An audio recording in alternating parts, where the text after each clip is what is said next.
BJP സംസ്ഥാന president Shri K സുരേന്ദ്രനും ജില്ലാ പ്രസിഡന്റും എന്നെ ഭീഷണിപ്പെടുത്തുന്ന രീതിയിൽ ഇന്നലെ പത്രസമ്മേളനങ്ങളും മാധ്യമ വാർത്തകളും കൊടുക്കുകയുണ്ടായി.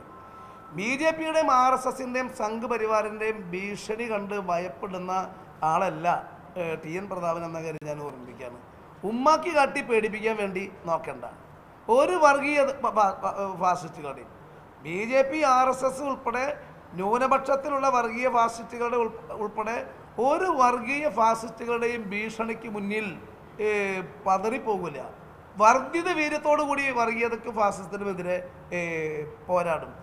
എൻ്റെ ഈ ഇടത് കവിളിന് മുകളിൽ ഒരു അടയാളം കാണാം, കണ്ണിന് താഴെ. ഈ കാണുന്ന അടയാളം ഞാൻ 8ാം ക്ലാസ്സിൽ തളിക്കുളം ഗവൺമെൻറ് ഹൈസ്കൂളിൽ പഠിക്കുമ്പോൾ സ്കൂളിനകത്ത് പുറമേ നിന്നുള്ള RSSകാർ കയറി വന്ന് കൊണ്ട് ഇടിച്ചതാ ഈ കാണുന്ന എൻ്റെ പാട്. 8ാം ക്ലാസ്സിൽ തളിക്കുളം ഗവൺമെൻറ് ഹൈസ്കൂളിൽ പഠിക്കുമ്പോൾ. എന്നിട്ട് ഞാൻ പതറി പിന്നോട്ട് പോയിട്ടില്ല. പിന്നെ തൃശ്ശൂരിലൊരു സാഹചര്യം, തൃശ്ശൂർ മതനിരപേക്ഷതയുടെ മണ്ണാണ്. ഇവിടെ ഈ വർഗീയ ഫാസിസവുമായി വന്നാൽ വില പോകില്ല.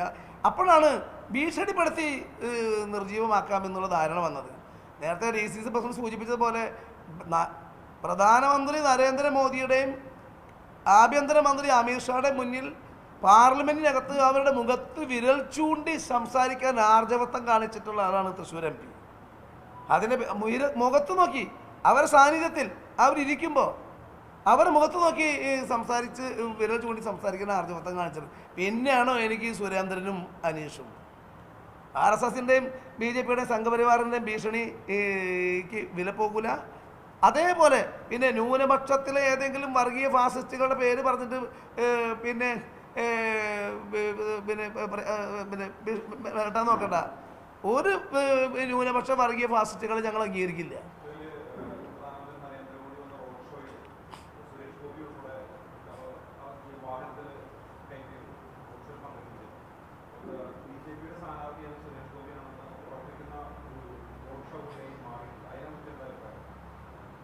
ഞങ്ങൾ പറയേണ്ട കാര്യമില്ല.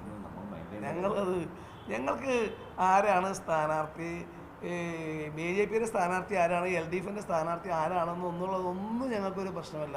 ഞങ്ങളുടെ സ്ഥാനാർത്ഥിനെ കോൺഗ്രസ് ഹൈക്കമാൻഡ് KPCC അനുമതിയോടെ തീരുമാനിക്കും. ആ തീരുമാനിക്കുമ്പോൾ ഞങ്ങളുടെ സ്ഥാനാർത്ഥി ഇവിടെ വരും. ഞങ്ങളുടെ സ്ഥാനാർത്ഥി ഹൈക്കമാൻഡ് തീരുമാനിക്കുമ്പോൾ വരും. നമ്മൾ സ്ഥാനാർത്ഥി ആരാന്നുള്ള ഞങ്ങൾക്ക് ഇത്തവണ അതെ മുന്നൊരുക്ക പ്രവർത്തനങ്ങൾ നമ്മൾ ആരംഭിച്ചു.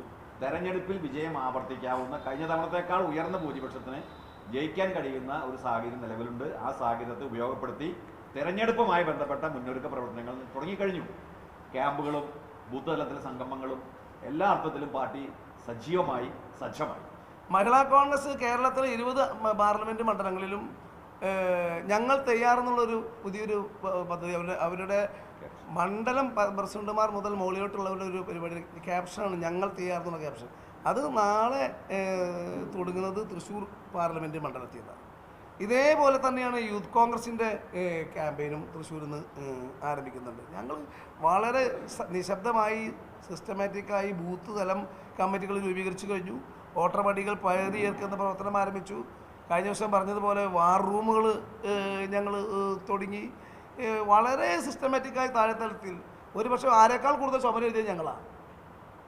ഇപ്പോൾ ഞങ്ങൾ ചുമരെഴുത്ത് നടത്തിക്കൊണ്ടിരിക്കുകയാണ്. ഞങ്ങളുടെ പിന്നെ ഈ മുതലക്കുട്ടിക്ക് നീന്തൽ പഠിപ്പിക്കേണ്ട കാര്യമില്ലല്ലോ. കോൺഗ്രസ്സിന് തെരഞ്ഞെടുപ്പ് കാര്യത്തിൽ പ്രത്യേകമായ പരിശീലനമാരും കൊടുക്കേണ്ട കാര്യമില്ലല്ലോ. ജെയ്സോ